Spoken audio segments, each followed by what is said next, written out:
जय हिंद। इस वीडियो में हम समझेंगे कि भूकंप कब ज़्यादा खतरनाक हो जाता है और हम लोग किस भूकंपीय जोन में आते हैं। और भूकंपीय जोन अगर हम ज़्यादा खतरनाक जोन में आते हैं तो हमें अपने घर बनवाते समय क्या क्या सावधानियां बरतनी चाहिए और किस तरह से भूकंप का पूर्वानुमान लगाकर भूकंप से होने वाली क्षति से बचा जा सकता है। देखिए, जो भूकंप शुरुआत होती है वो ज़मीन के अंदर से होती है। भूकंप की शुरुआत ज़मीन के अंदर जिस स्थान से होती है उसे हम मूल मतलब होता है फोकस, जहाँ से वो स्टार्ट हो रहा है तो उसे हम भूकंप मूल या फोकस करते हैं। ये जमीन के अंदर होता है और सबसे पहले भूकंप जो जमीन पर जहां टकराता है उसे हम लोग ईपी सेंटर कहते हैं, हिंदी में कहते हैं अधिकेंद्र। तो ये अधिकेंद्र सरफेस पर पाया जाता है जबकि फोकस जमीन के अंदर रहता है। अब जैसे यहां देखिए, यहां से भूकंप उत्पन्न हो रहा है। ये भूकंप क्यों उत्पन्न होता है ये आगे समझाएंगे। तो ये हो गया इसका फोकस और ये ऊपर जमीन है, यहाँ छोटिया खड़ी है, ये छोटुआ खड़ा है, ये सब मिलने आया था सब, तब तक भूकंप आ गया और दोनों के बीच में जाके टकराया भूकंप। तो ये जगह हो गया ईपी सेंटर अधिकेंद्र। यहीं पर सबसे ज्यादा नुकसान होगा। इसके जैसे जैसे इस एरिया से दूर जाते जाएंगे नुकसान थोड़ा सा घटते जाएगा। अब नेपाल में आया था जो भूकंप, उसका ईपी सेंटर नेपाल में था और यूपी बिहार उससे सटे थे, सर इंडिया का, नॉर्थ इंडिया का ऊपर एरिया, उसको भी हिला दिया, लेकिन नेपाल को तो तबाह ही कर दिया। तो कहेगा सबसे ज्यादा क्षति कहाँ होती है, तो ठीक ईपी सेंटर के पास। ईपी सेंटर से सर्किल में दूर जाते जाएंगे तो उसकी इंटेंसिटी, तीव्रता घट जाती है। अब जो भूकंप इतना हिला क्यों देता है, तो भूकंप की जो ऊर्जा होती है उस ऊर्जा को हम प्रत्यास्थ ऊर्जा कहते हैं। ये प्रत्यास्थ ऊर्जा जो होती है यही पृथ्वी को हिला देती है और ये तरंग के रूप में निकलती है, वेव के रूप में। इसमें 3 तरह के तरंग निकलते हैं। पी सबसे पहले पहुंचेगा इसलिए प्राइमरी नाम दे दिया गया, एस सेकेंडरी, सेकंड में पहुंचा और लास्ट में पहुंचा एल तरंग, इसे लव तरंग कहते हैं क्योंकि इसकी खोज एचडी लव ने किया था।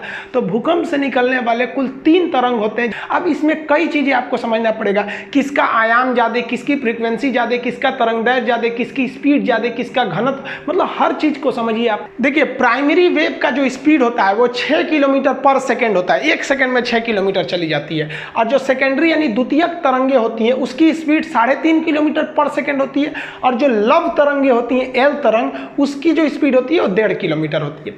अब नुकसान सबसे ज्यादा इसी से होता है जिसका स्पीड कम होता है और सबसे कम नुकसान प्राइमरी से होता है क्योंकि स्पीड ज्यादा होती है। क्षति इससे सबसे कम होता है, इससे क्षति सबसे ज्यादा होता है। ये तो बीच वाला है तो बीच में रहेगा। अब आपके मन में आएगा इससे सबसे तेज है तो सबसे ज्यादा क्षति करना चाहिए। इसको नॉर्मल भाषा में समझिए।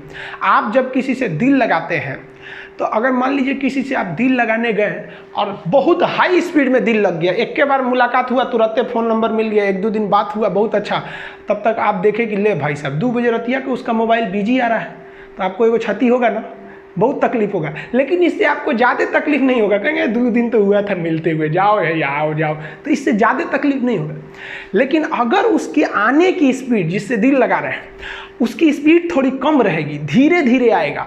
मान के चलिए कि एक थोड़ा सा पीछा किए, घर कहाँ है, भाई क्या करता है, ये क्या करता है, 2-3 महीना का समय लग गया, अब बड़ी मुश्किल से नंबर मिला और 2-3 महीना बात हो गया, तब जाके पता चला ससुरा दूसरे से फसल है, तो इसके तुलना में इसमें क्षति ज़्यादा लगेगी क्योंकि आपने ज़्यादा वक्त दिया है, थोड़ा धीरे धीरे स्पीड से आप आगे बढ़े थे, तो तकलीफ थोड़ा ज़्यादा होगा दिल टूटने पर। अब बात करते हैं लव। 90 से पता है लव, इसकी स्पीड सबसे कम है। अब कल्पना कीजिए कि आप मैट्रिक साथ में पढ़े थे, देखते थे इधर से उधर, बात नहीं कर पाते थे, फिर इंटर भी साथ पढ़े थे, इंटर पास हो गए तो दोनों लोग तैयारी करने निकले लोग कि हम लोग तैयारी किया जाएगा।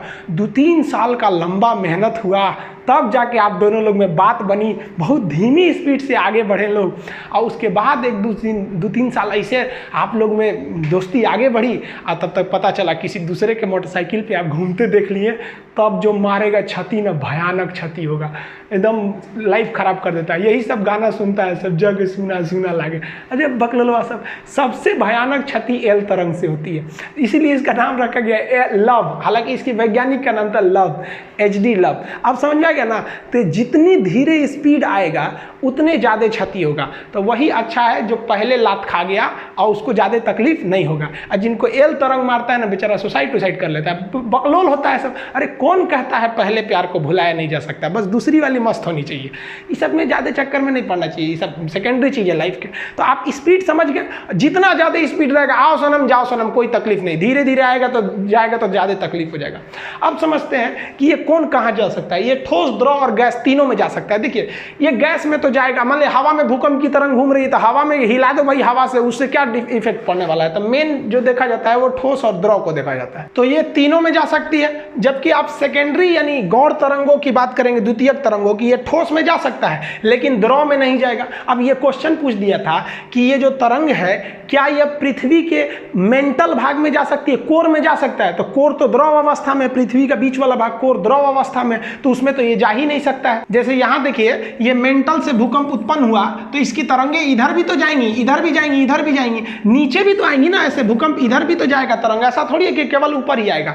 तो जो पी तरंगे होती हैं वो इस कोर को होकर पार कर सकती है क्योंकि वो द्रव में भी जा सकती है, लेकिन एस तरंगे पृथ्वी का जो सेंटर वाला भाग है उसको पार नहीं कर सकती है। जब तरंग उत्पन्न होती है ना तो इस जैसे यहाँ पे इसका फोकस है तो ये वाले एपी सेंटर पे ज्यादा तगड़ा मारेगा और इधर गया तो यहाँ जाते जाते तो इसकी पावर खत्म हो जाता है। तो ये वाला जो होता है, ये देखिए आप ऐसा नहीं है कि सोचिएगा कि भूकंप उत्पन्न हुआ तो केवल इस डायरेक्शन में जाता है, वो दोनों डायरेक्शन में जा सकते हैं। तो ये वाला द्रव में न जाने की वजह से कोर में नहीं जा पाता है। और जबकि एल तरंग जो होता है ये पृथ्वी का जो बाहरी परत है ना, धरातल जिसमें हम लोग चलते हैं, ये मेन धरातल पे ही जाता है, इसलिए इसे धरातलीय तरंग के नाम से भी जानते हैं। ये सबसे ज्यादा क्षति पहुंचाता है क्योंकि नीचे तो कोई रहता नहीं, जो धरातल पे रहेगा उसी पे ये ज्यादा क्षति पहुंचाता है। एक और समझिए कि ये लॉन्गिट्यूडनल होता है। लॉन्गिट्यूडनल को कहते हैं अनुदैर्घ्य। अनुदैर्घ्य मतलब होता है सीधा एकदम निकल जाना, सीधे निकल जाएगा तो अनुदैर्घ्य होता है। यानी जो ध्वनि तरंगे होती है वो अनुदैर्घ्य होती है। हालांकि फिजिक्स में पढ़ाएंगे कि ध्वनि तरंगे 3 कंडीशन में अनुदैर्घ्य होती है, 2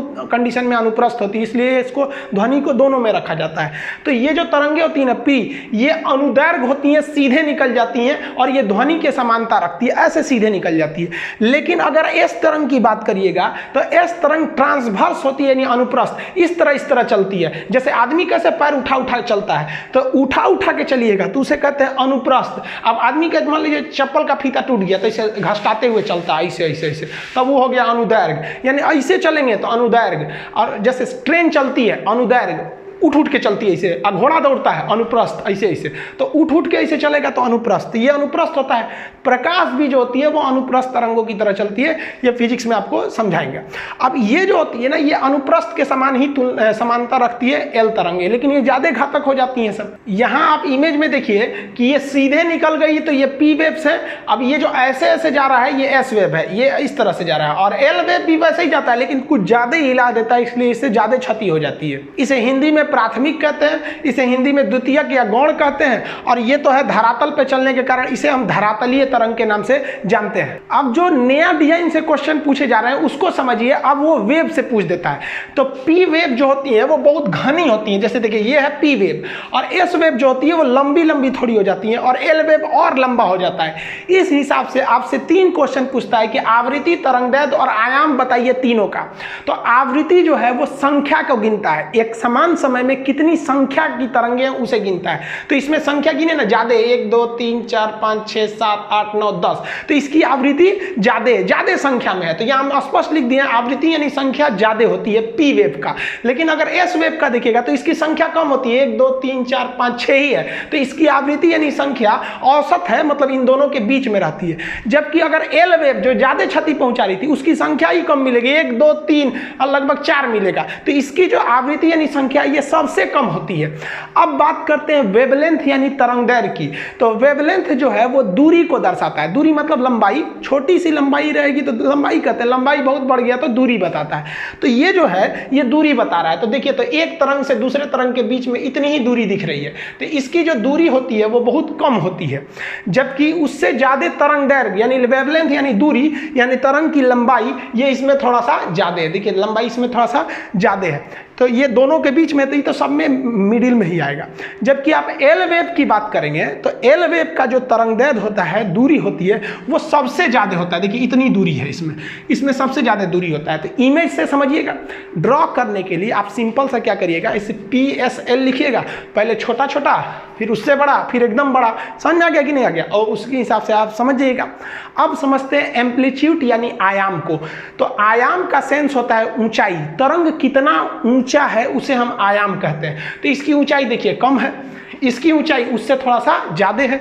जबकि अगर एल वेव की ऊंचाई देखिएगा तो इसकी ऊंचाई ज्यादा होती है, इसी वजह से ये ज्यादा खतरनाक होता है। आयाम ज्यादा होने की वजह से ज्यादा हिला देता है। अब जैसे मान लीजिए कोई व्यक्ति है, तो उसको मान लीजिए आप धीरे धीरे इसे तमाचा मारिएगा, छोटा छोटा आयाम से, अरे अरे अरे इसे मारिएगा, कोई दिक्कत नहीं है। और तनी सा आयाम बढ़ा कर इसे मारिए, बहुत तेज लगेगा। एल तरंग की तरह आयाम बढ़ी है, इतना हचाक दे मार दीजिए इसे मुड़िए टूट जाएगा उसका। तो एल वेव क्यों खतरनाक होती है ये आप एकदम अच्छा से समझ गए। एक तो ये हचाक से बहुत लंबा लंबा वेव मारती है और उससे बहुत धीमे गति से आती है, एकदम अच्छा से झकझोर के बिल्डिंग को जाता है। और ये वाला आता है बिल्डिंग में जो हिला के चल जाता है, ये तो पूरा बढ़िया से अस्थिर हिलाता है ऐसे जुड़ा गिर। तो अभी के जो एग्जाम्स है उसमें ये सब क्वेश्चन से ज्यादा पूछ रहा है, आप पुरानका रट के जाइएगा तो फिर फेल होके आएंगे। भूकंप के कारण देखिए, भूकंप का पहला कारण जो होता है नवीन वलित पर्वत। वलित पर्वत जो मुड़ के ऐसे बना है, फोल्डेड माउंटेन है। हालांकि ये कोई खास कारण नहीं है, ये मेन कारण है प्लेट टेक्टोनिक का। अब जो सबसे महत्वपूर्ण कारण होता है प्लेट, विनाशीय प्लेट का किनारा। हैरी हैस ने प्लेट टेक्टोनिक का सिद्धांत दिया था, वो नेक्स्ट चैप्टर में हम आपको समझाएंगे।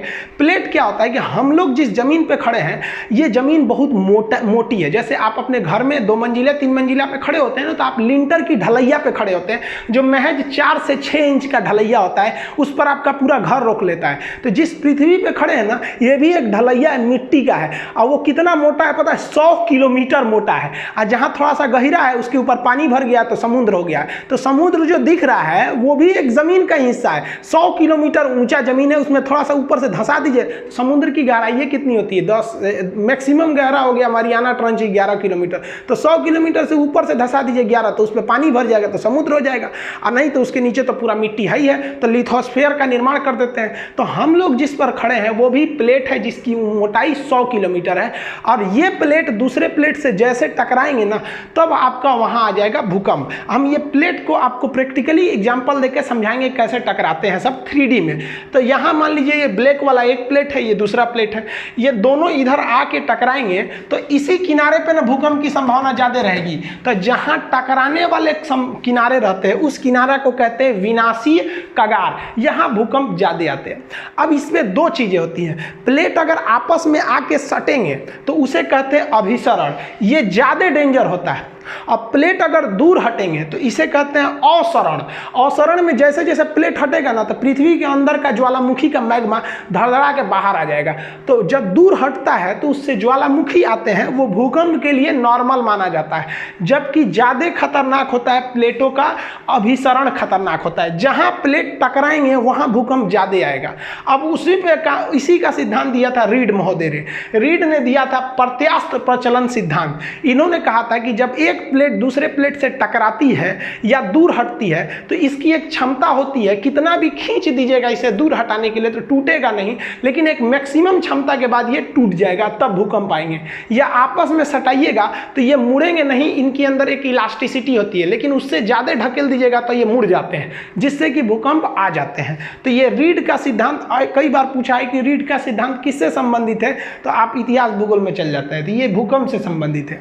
अब मान लीजिए कि जहां 2 प्लेट आपस में टकरा रहे हैं और उसी के ऊपर आप बिल्डिंग बना दीजिए तो मानव जनित कारण हो जाएंगे, भाई वहां बनाने की क्या जरूरत है। अब मान लीजिए अंटार्कटिका में भूकंप आएगा तो हमको क्या मतलब है भाई साहब वहां भूकंप आए चाहे नहीं है। भूकंप तभी खतरनाक होता है जब उसका मानव पर प्रभाव पड़े। मानव पर प्रभाव नहीं पड़ेगा कोई दिक्कत नहीं है। तो मानव तो जानबूझ के भूकंप का कारण बन रहा है कि जो प्लेट टेक्टोनिक संवेदनशील विनाशी एरिया वहीं पे आप जाके बांध बना दीजिए, सड़क बना दीजिए तो टूटबे करेगा। भूकंप जो है उनकी 5 पेटियां हैं। पेटी का मतलब बेल्ट है कि यहां तो भूकंप एकदम भयानक आना ही आना है, जिसमें सबसे महत्वपूर्ण पेटी है प्रशांत महासागरीय पेटी। आपको बताएं कि जो प्लेट है 100 किलोमीटर, अगर ऊपर से 10 किलोमीटर धंस गया तो वहां महासागर बन जाएगा। तो आप महासागर को ये मत सोचिएगा कि प्लेट नहीं है, नीचे तो उसके भी जमीन है।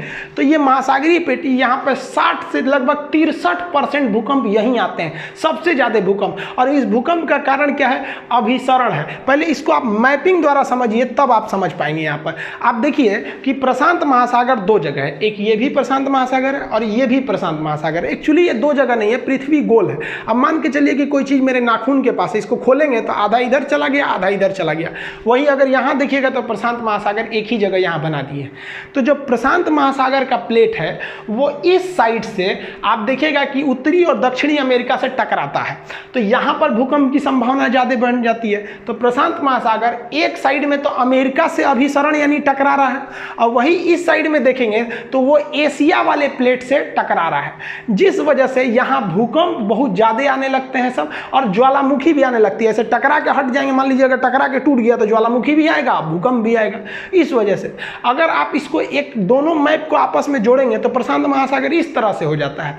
तो ये गोल एरिया लगभग डिसाइड कर देता है, तो जिसे भूगोल की भाषा में रिंग ऑफ फायर कहते हैं, अग्नि वलय, क्योंकि भूकंप ज्वालामुखी आते रहता है तो आग धधकते रहता है, तो इसलिए इसे अग्नि वलय कहते हैं। आपसे कहेगा कि प्रशांत महासागर का जो अग्नि वलय है वो किस लिए है, तो याद रखिएगा वो ज्वालामुखी और भूकंप दोनों के लिए है। ये सबसे बड़ा भूकंपीय क्षेत्र आता है प्रशांत महासागरीय पेटी। ये अभिसरण होता है किस में, तो प्रशांत महासागर का एक ओर एशिया से और प्रशांत महासागर का दूसरी ओर अमेरिका से अभिसरण होता है, जिसे हम रिंग ऑफ फायर या अग्नि वलय कहते हैं। ये भूकंप और ज्वालामुखी दोनों के लिए है। समुद्र में भूकंप आता है तो सुनामी आ जाती है, सुनामी आपको अलग से बताएंगे। भूकंप की जो दूसरी पेटी होती है जिसमें हम लोग आते हैं उसे कहते हैं मध्य महाद्वीपीय पेटी।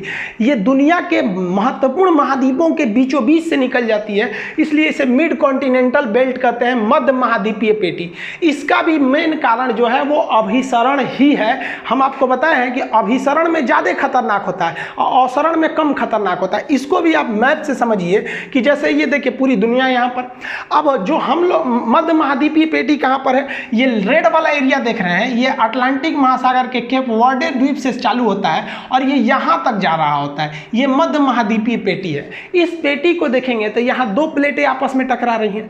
अफ्रीका प्लेट जो नीचे से है वो ऊपर ढकेल रहा है यूरोप वाले प्लेट को, तो ये बड़ा वाला प्लेट है उसको ढकेल देगा।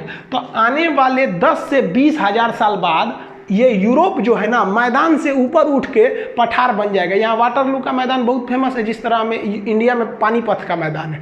तो ये आपका जो अफ्रीकी प्लेट है ये ढकेल के यूरोप वाले प्लेट को उठा देगा। तो जहाँ ढकेलने वाला जो जहाँ जुड़ेंगे वहीं पर भूकंप आएगा। तो ये डॉटेड लाइन है, इस लाइन के आसपास जो रहेगा वहाँ पर भूकंप आना ही है। अब यूरोप का इधर वाला एरिया आएंगे तो ये एशिया और यूरोप लगभग आपस में मिलते रहते हैं, इसलिए इसका टेक्निकल नाम है यूरोप और एशिया यानी यूरेशिया। अब इस साइड में आएंगे तो ये यूरेशियन प्लेट है और ये हिंद महासागर और हिंदुस्तान दोनों एक ही प्लेट पर है, ये हिंद महासागर, तो इसे हम इंडियन प्लेट कहते हैं। इंडियन प्लेट इसको ढकेल रहा है यहाँ पर। इंडिया पहले यहाँ था अफ्रीका में, ये आगे समझाएंगे इवोल्यूशन में कैसे कैसे यहाँ गया।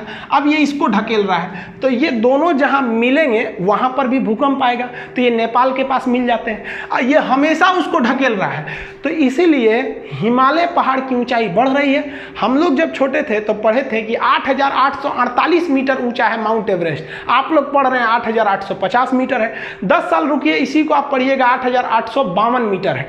रीजन क्या है कि इंडियन प्लेट लगातार ऊपर ढकेल रहा है, हर साल ये ऊंचा हो जाता है, 5 सेंटीमीटर ऊपर भाग जाता है, जिस वजह से यहाँ टकराते हैं और ये एरिया पूरी तरह से संवेदनशील हो जाता है।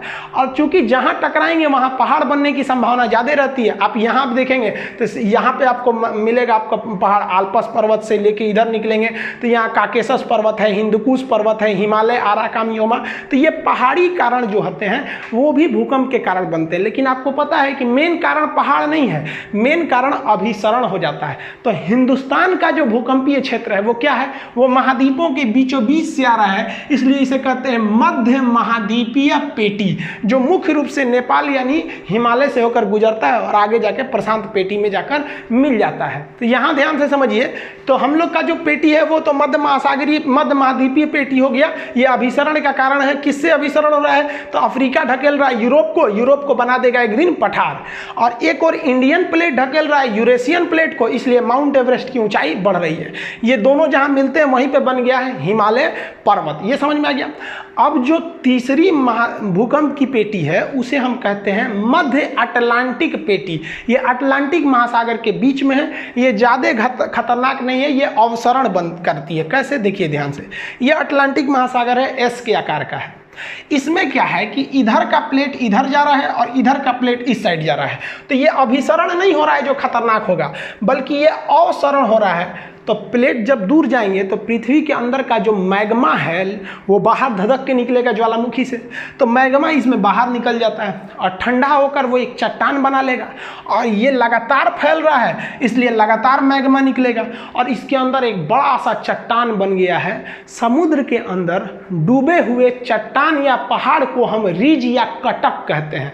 तो इसके कारण क्या हो गया, यहाँ ज्वालामुखी आते हैं और वही ज्वालामुखी का मैग्मा ठंडा होकर एक कटक बना लिया है। तो ये दुनिया का सबसे लंबा कटक कहेगा तो मध्य अटलांटिक कटक है, क्योंकि अटलांटिक महासागर के बीचों बीच में है ये मध्य अटलांटिक कटक। तो ये मध्य अटलांटिक में अवसरण होता है जिससे क्या निकलते हैं, ज्वालामुखी, और इसी ज्वालामुखी के जमाव से कटक का निर्माण हो जाता है उस एरिया में। देखिए पृथ्वी पर अगर आप प्लेटों की बात करेंगे तो बड़े बड़े 7 प्लेट हैं जिसमें मुख्य रूप से महाद्वीप हैं, और छोटे छोटे प्लेटों की संख्या क्या करेंगे तो लगभग वो 20 है, लेकिन 20 फेमस नहीं है। उन 20 में से कुछ ऐसे भी छोटे प्लेट हैं जो ससुरे भूकंप ला देते हैं, तो उन्हें हम यहाँ लिखे हुए हैं। अब एक एक करके समझा देते हैं। हालांकि एप्लीकेशन पे तो इसका PDF वगैरह सब आज ही डाले हैं, अभी तो एप्लीकेशन आप लोग के लिए खुला नहीं है, वो जस्ट बताएंगे हम किस दिन खुलने वाला, अब 1 से 2 दिन में उसको खोल देंगे। तो इसको आप मैपिंग के हिसाब से समझिए।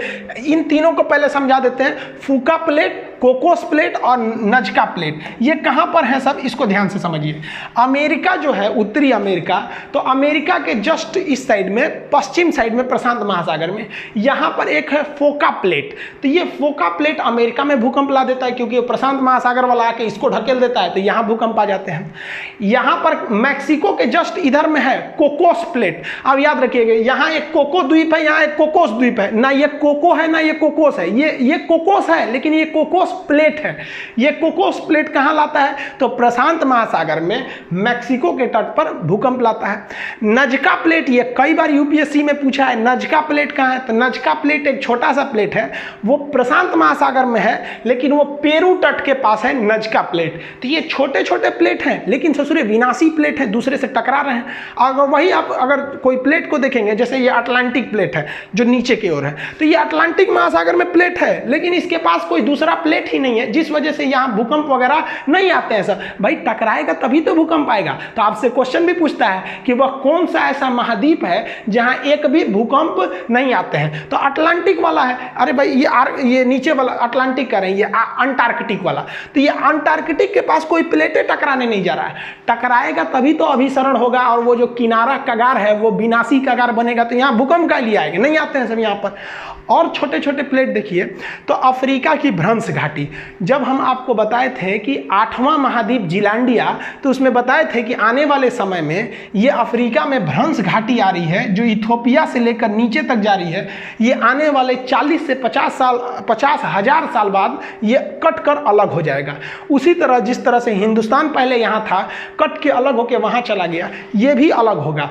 अब ये जो अलग होगा तो यहाँ भी भूकंप आएंगे, लेकिन यहाँ पर क्या है, यहाँ अभिसरण नहीं हो रहा है, अवसरण हो रहा है, दरार पड़ रही है, जिस वजह से यहाँ एक बहुत बड़ी दरार पड़ गई है जिसे बृहद भ्रंश के नाम से जानते हैं। ये भी भूकंपीय क्षेत्र में आ जाता है। यहाँ पर तंजानिया पहाड़ी वगैरह है जो भूकंपीय क्षेत्र में आ जाते हैं। और अगर और छोटे प्लेट की बात करेंगे तो ये वाला इंडिया के अंडमान के पास है। अंडमान के पास एक छोटा सा प्लेट है जिसका नाम है बर्मा प्लेट। म्यांमार का पुराना नाम बर्मा प्लेट। यही बर्मा प्लेट 26 दिसंबर 2004 को टकरा गया था इंडियन प्लेट के पास, सुमात्रा द्वीप के पास, जिससे भयानक सुनामी चली आई थी। समुद्र में आने वाले भूकंप को हम सुनामी कहते हैं। अब यहाँ देखेंगे तो ये जो दक्षिणी चीन सागर है उसका वो जो प्लेट है उसका जो ज्योग्राफिकल नाम है उसका नाम है सुंडा प्लेट, और यहाँ पर फिलीपीन के पास है फिलीपीन प्लेट। तो ये छोटे छोटे प्लेट हैं, ये 7 ऐसे छोटे प्लेट हैं जो हैं ससुरे छोटे, देखने में लगे छोटे लेकिन घाव करे गंभीर। ऐसे ससुरा बर्मा प्लेट छोटा दिख रहा था, सुनामी लेके चला आया। तो ये आप छोटे छोटे प्लेट समझे, और ये भी समझे कि अगर प्लेट टकराएगा नहीं तो वहाँ भूकंप नहीं आएंगे, जैसे अंटार्कटिका में भूकंप नहीं आते हैं। ये छोटे प्लेट हो गए, और ये अंटार्कटिका में भूकंप आते नहीं है, वहाँ आदमी भी नहीं रहता, आएगा भी तो कोई किसी काम का तो नहीं रहेगा। अगर इसका स्क्रीनशॉट लेना चाहते हैं तो ले लीजिए, नहीं तो फिर एप्लीकेशन पे पढ़ेंगे तो इसका PDF और टेस्ट तो सब बताएंगे आप लोग को। तो इसमें हम आपको मोटा मोटी हर एक प्लेट बताए हैं। ये प्रशांत महासागरीय प्लेट है जो इधर भी है। हम लोग का जो भूकंपीय प्लेट है वो है आपका मध्य महाद्वीपीय। इसका मध्य महाद्वीपीय क्यों नाम पड़ा, क्योंकि ये पूरे महाद्वीपों के बीचों बीच से आ रहा है, जिसमें मुख्य रूप से हिमालय और भारत का उत्तरी हिस्सा है। ये मध्य अटलांटिक है, इसमें तो अवसरण हो रहा है, इसमें तो भूकंप भूकंप ही नहीं आते हैं। अब समझते हैं भूकंपीय जोन किसे कहते हैं। वह एरिया जो प्लेटों के कगार के पास जहां टकरा रहे हैं ठीक वहीं पे आ जाएगा तो उसका भूकंपीय जोन ज़्यादा खतरनाक वाला हो जाएगा, उससे दूर जाएंगे तो कम खतरनाक। तो भूकंप के खतरे को भांपते हुए हम एरिया को बांट देते हैं, ये ज़्यादा संवेदनशील है, ये कम संवेदनशील है, उसे हम भूकंपीय जोन कहते हैं। भूकंपीय जोन 1 से लेकर 5 होते हैं।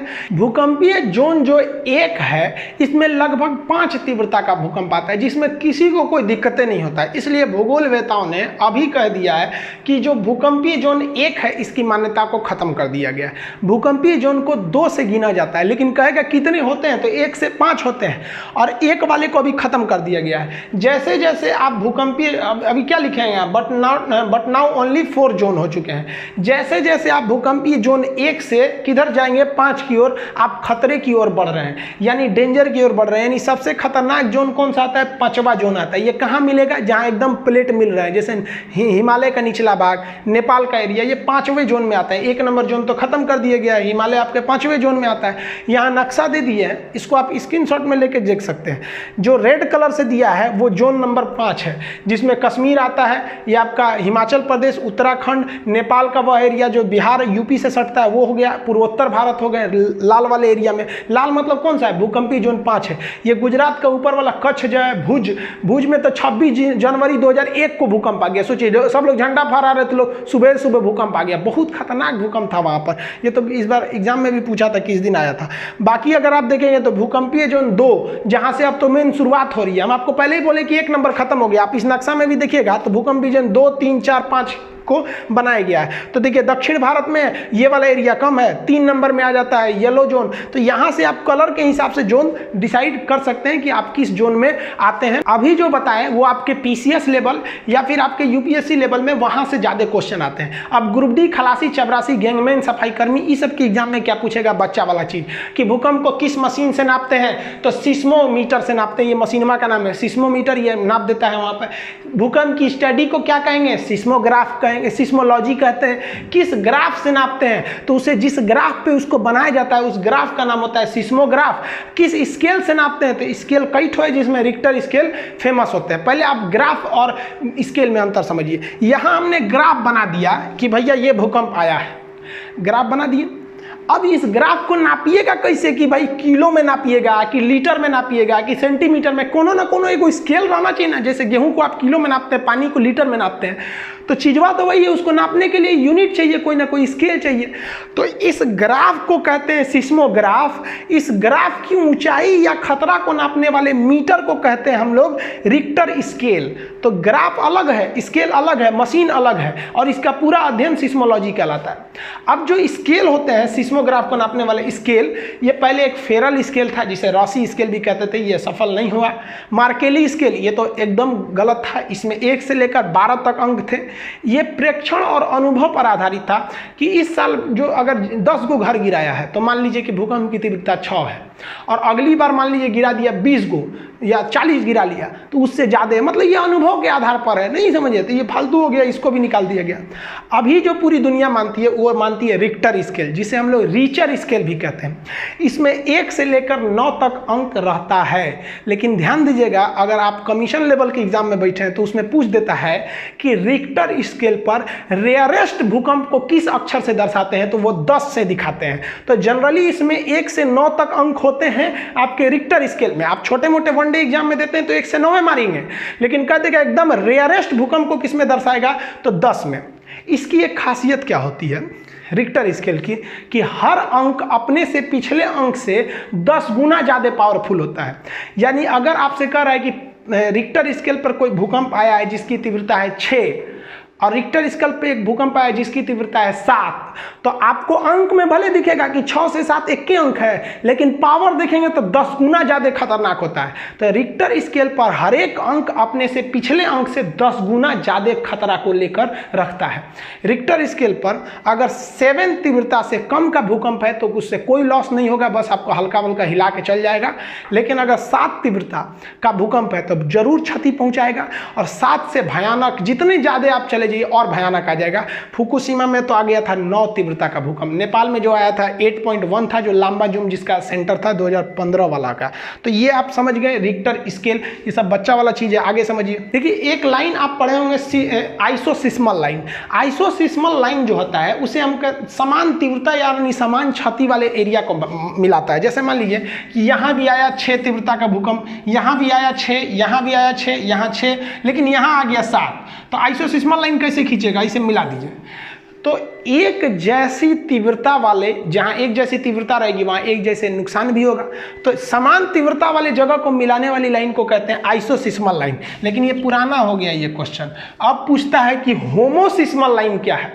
तो होमोसिस्मल लाइन उस लाइन को कहते हैं जो टाइमिंग को बताता है। एक साथ भूकंप आ गया, जैसे मान लीजिए यहाँ कोई जगह 10 बजे भूकंप आया, एक जगह यहाँ भी 10 बजे आया, यहाँ भी 10 बजे आ गया और यहाँ आया आपका 12 बजे। तो ये होमोसिस्मल में तो आएगा नहीं, ये भी 10 बजे आया, ये भी आया, ये भी आया। जो एक टाइम पर भूकंप को मिलाते हैं, समान समय को दर्शाएगा, तो वो हो जाता है होमोसिस्मल। और समान तीव्रता यानी समान क्षति को दर्शाएगा तो हो जाता है आइसोसिस्मल लाइन। ये वाला ज़्यादा पूछता है आजकल एग्जाम में। आप समझते हैं इसकी भविष्यवाणी या इसका प्रेडिक्शन किया जा सकता है कि नहीं। तो एक लाइन में जवाब है कि भाई आप भूकंप का वर्तमान समय में कोई भविष्यवाणी नहीं कर सकते हैं, लेकिन कुछ ऐसी सावधानियां हैं जिससे पता चल सकते हैं कि भूकंप आने वाला है या नहीं। जैसे कि वायुमंडल में रेडान गैस तो पाया नहीं जाता, ये सबसे भारी गैस है, लेकिन भूकंप और ज्वालामुखी आने से पहले इसकी मात्रा बहुत ज़्यादा बढ़ जाती है। तो जो मशीन है इसको नापने वाले बता देते हैं कि रेडान गैस बढ़ रहा है, इसका मतलब भूकंप आने वाला है। दूसरा कि वायुमंडल में इलेक्ट्रोमैग्नेटिक वेव अचानक बढ़ जाते हैं। अब जो मशीनें हैं इलेक्ट्रोमैग्नेटिक वेव को नापने वाली, वो भी बता सकती हैं। ये दोनों तो आप अपने मन से नहीं बता सकते हैं। और जो तीसरा चीज होती है वो एनिमल, कुछ ऐसे जानवर होते हैं, कुत्ता, बिल्ली, सियार, जो भूकंप से पहले आने वाली जो ध्वनि होती है, वो ध्वनि जो होती है अवश्रव होती है, जिसकी जो फ्रीक्वेंसी होती है 20 हर्ट्ज से कम होती है। तो 20 हर्ट्ज से कम फ्रीक्वेंसी होने की वजह से हम लोग नहीं सुन पाते हैं, ये जानवर सुन लेते हैं और लगते हैं सब भागने वाला जगह खोजने। तो जानवरों की बिहेवियर में अचानक चेंजिंग से भी आपको चेतावनी ले लेना चाहिए कि क्या यहाँ भूकंप आने वाला है या नहीं है। लेकिन ये चेतावनी बहुत कम समय में मिल पाता है, 10 से 15 मिनट के अंदर आ जाता है। तो हमको कुछ सावधानी बरतनी चाहिए भूकंप के समय, उसे समझिए। देखिए जब भूकंप के दौरान जब घर गिरते हैं तो बम देखिए जब मिसाइल वगैरह से हमला होता है ना, तो घर पूरी तरह से फंस जाता है। ऐसे भूकंप में ऐसा नहीं होता है, एक घर दूसरे घर पे गिर के फंस जाते हैं सब, इसलिए पूरी तरह से नहीं मर पाते, मतलब आदमी उसमें पूरी तरह से दब नहीं पाता है। इसलिए आप देखिए होंगे कोई घर गिर गया है, 2 से 3 दिन बाद भी उसमें से कुछ लोग जिंदा निकलते हैं। मतलब एक दीवार इस दीवार पे ऐसे फंस के अटक जाता है, नीचे थोड़ा सा जगह रहता है, आप उसमें बच सकते हैं। तो इसके लिए आपको करना क्या चाहिए, घर का जो कोना वाला एरिया है, कोना में क्या होगा कि ये भी दीवार एक दूसरे पे आके अटक जाएगी। आप बीच में रहेंगे तो भाई इधर कोई भी गिरेगा तो बीच में ना गिरता है, तो आप कोना में चले जाइएगा, कोई दीवार के कोने में चले जाना चाहिए। और कोई मजबूत चौकी वगैरह जो होता है उसके नीचे घुस जाना चाहिए। कभी कभी भूकंप क्या होता है, ज्यादा खतरनाक नहीं होता है। मान लीजिए 6 या 6.5 का भूकंप आया तो कोई छोटा मोटा छज्जा है या घर का 1-2 ईंट गिरेगा, पंखा उनका गिर जाएगा, खोपड़िया भी गिर जाएगा तो मर जाएंगे। तो मजबूत चौकी वगैरह के नीचे घुस जाना चाहिए। इससे क्या होगा कि कम तीव्रता का रहेगा तो आप बच जाएंगे, मुंह हाथ नहीं फूटेगा। कोना में खड़े हो जाएंगे तो जैसे कोना में खड़े रहेंगे तो गिरे उड़ेगा बिल्डिंग ना, तो थोड़ा सा आप सेफ हो सकते हैं। लेकिन सबसे जरूरी जब आप घर बनवाइए तो घर बनवाते समय याद रखिएगा भूकंप रोधी छड़ जरूर दिलवाइएगा। गलती इंसान घर बनवाने में 2 ही ठोकर देता है। एक जो पेंट कराता है तो पेंट में एंटी इंसेक्ट एक केमिकल आता है, वो पेंट में मिला के घर में पेंट कर दीजिएगा ना तो 5 साल तक कीड़े मकोड़े, मकड़ी उकड़ी, छिपकली वगैरह नहीं लगते हैं सर। तो आदमी ऐसे पेंट करा देता है, एकदम व्हाइट पुट्टी मार एकदम बड़ी। भाई साहब ये सब भी थोड़ा ध्यान रखा कीजिए। और लकड़ी के चीज़ पे पेंट मारते समय उसमें भी आपको मिला देना चाहिए कीटनाशक, घुन नहीं लगेंगे, तो ये तो नॉर्मल चीज़ है। लेकिन बिल्डिंग में जब छड़ दीजिएगा तो भूकंप रोधी छड़ जरूर दीजिएगा। ये क्या करते हैं सब, फ्लेक्सिबल थोड़ा होते हैं सब, भूकंप के छोटे मोटे झटके को रोक सकते हैं सब। दुनिया में सबसे ज़्यादा भूकंप अगर आता है जापान में, लेकिन उसने ये टेक्नोलॉजी का प्रयोग करके वहाँ बहुत ही कम लोगों की जान जाती है। अब ये भूकंप के अलावा एक चीज़ होता है सुनामी। सुनामी को जो होता है वो समुद्र के अंदर आने वाले भूकंप को ही सुनामी कहते हैं। आई होप आप ये सब समझ गए होंगे। एप्लीकेशन में इसका PDF वगैरह डाल दिया गया है। एप्लीकेशन जिस दिन आएगा उस दिन एप्लीकेशन की फीस बहुत ही कम रहेगी। देखिए एप्लीकेशन को हम कभी भी अलाउंस कर सकते हैं, जिस दिन एप्लीकेशन अलाउंस करेंगे उस दिन जो फीस रहेगा वो केवल 9 रुपये रहेगा। और 9 रुपये 2 रुपये GST लगेगा, यानी 11 रुपये में आपको 11 रुपये में बढ़िया चाय नहीं मिलेगा। केवल उस दिन 11 रहेगा। आएगा, उसके बाद फिर फीस जो है ना बढ़ जाएगा उस दिन उसके बाद। इसलिए आप लोग अगर पढ़ना चाहते हैं बढ़िया से, जीरो से लेकर एकदम कमीशन लेवल तक, तो भाई आप तैयार रहिएगा। फर्स्ट दिन लीजिएगा, पैसे बच जाएंगे, अगले दिन लीजिएगा फिर हमको नहीं बोलिएगा। समझ में आ गया? आप ये समझ गए होंगे। मिलेंगे नेक्स्ट वीडियो में, तब तक के लिए जय हिंद।